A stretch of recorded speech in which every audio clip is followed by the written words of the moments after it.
വിലാപങ്ങൾ 4-ാം അധ്യായം 12 മുതൽ 22 വരെയുള്ള വചനങ്ങൾ.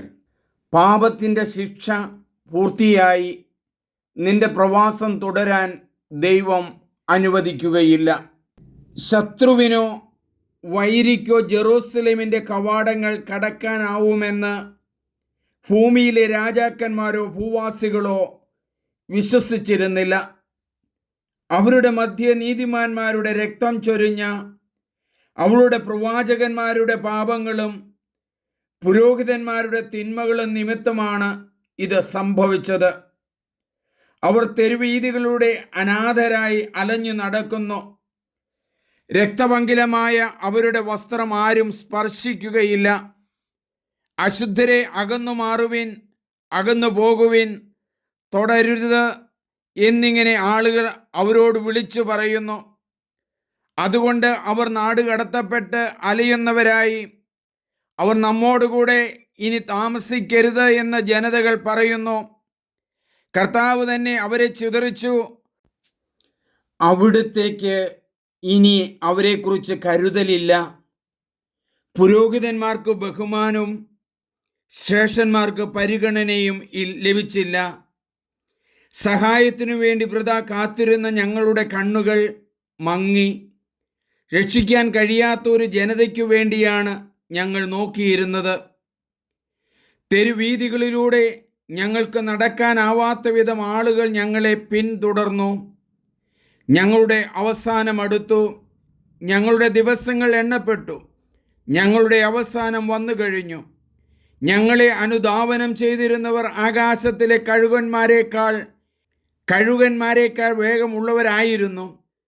അവർ ഞങ്ങളെ പിന്തുടർന്ന് മലകളിലൂടെ ഓടിച്ചു. ഞങ്ങളെ പിടിക്കാൻ അവർ മരുഭൂമിയിൽ പതിയിരുന്നു. ഞങ്ങളുടെ ജീവശ്വാസം കർത്താവിൻ്റെ അഭിഷിക്തൻ അവരുടെ കുഴിയിൽ പതിച്ചു. അവൻ്റെ തണലിൽ ജനങ്ങൾ ജനതകളുടെ ഇടയിൽ വസിക്കും എന്ന് അവനെപ്പറ്റിയാണ് ഞങ്ങൾ പറഞ്ഞിരുന്നത്. ഊസ് ദേശത്ത് പാർക്കുന്ന ഏദോം പുത്രി സന്തോഷിച്ച് ആഹ്ലാദിച്ചു കൊള്ളുക. എന്നാൽ നിന്റെ കയ്യിലും ഈ പാനപാത്രം എത്തും. നീ കുടിച്ച് മത്തുപിടിച്ച് അനാവൃതയാകും. സിയോൻ പുത്രി, നിന്റെ പാപത്തിൻ്റെ ശിക്ഷ പൂർത്തിയായി. നിന്റെ പ്രവാസം തുടരാൻ ഇനി അവിടുന്ന് അനുവദിക്കുകയില്ല. എന്നാൽ ഏദോം പുത്രി, നിന്റെ അകൃത്യങ്ങൾക്ക് അവിടുന്ന് നിന്നെ ശിക്ഷിക്കും. അവിടുന്ന് നിന്റെ പാപങ്ങൾ വെളിപ്പെടുത്തും. നമുക്ക് പ്രാർത്ഥിക്കാം. ദൈവമേ, വിലാപങ്ങളുടെ പുസ്തകങ്ങളിലൂടെ ഞങ്ങൾ കടന്നു പോകുമ്പോൾ പാപത്തിൻ്റെ ഗൗരവം ഞങ്ങൾ മനസ്സിലാക്കുന്നു.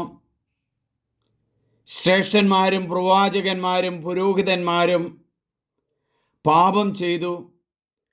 പാപത്തിൻ്റെ ഫലമായി അവരെല്ലാവരും പുറത്താക്കപ്പെട്ടു. ജനങ്ങളും പുറത്താക്കപ്പെട്ടു. നേതൃത്വം കൊടുക്കേണ്ടവർ ചെയ്യുന്ന പാപത്തിൻ്റെ ശിക്ഷയാണ് ഇത് എന്ന് ഞങ്ങൾ മനസ്സിലാക്കുന്നു. നല്ല മാർഗങ്ങളിലൂടെ നയിച്ചു കൊണ്ടുപോകേണ്ടവരാണ് ഇവരെല്ലാം. പ്രത്യേകിച്ച് പ്രവാചകന്മാരുടെ ആ പാപങ്ങൾ ദൈവസന്നിധിയിൽ ശക്തമായ ശിക്ഷയായി മാറുന്നതായി ഞങ്ങൾ കാണുന്നു. കർത്താവിൻ്റെ അഭിഷിക്തൻ അവരുടെ കുഴിയിൽ പതിച്ചു. പാപത്തിൻ്റെ വഴികളിലൂടെ കടന്നു വന്ന ബാബിലോൺകാരുടെ കുഴിയിൽ അഭിഷിക്തർ പതിച്ചതിന് വേദനയോടെ ഓർക്കുന്നു. ഇന്നും പല അഭിഷിക്തരും പാപത്തിൻ്റെ കുഴിയിൽ മറ്റുള്ളവരുടെ കെണികളിൽ പെട്ട് പതിച്ച് അവരുടെ പൗരോഹിത്യം തന്നെ ഇല്ലാതെയായി തീരുന്ന അവസ്ഥകൾ ഞങ്ങൾ കാണുന്നു. സത്യത്തിൻ്റെയും സ്നേഹത്തിൻ്റെയും പാതയിലേക്ക് കടന്നു വരട്ടെ.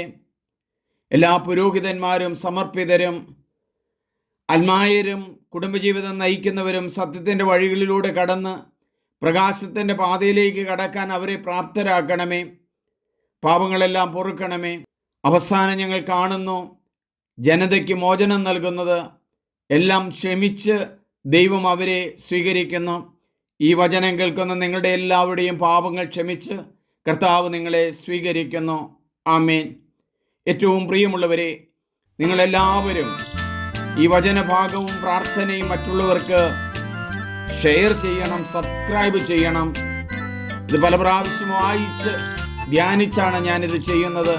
മറ്റുള്ളവർക്ക് കൊടുക്കുക, ദൈവവചനം വളർത്തുക. എൻ്റെ പേര് സണ്ണി പുൽപ്പറമ്പിൽ.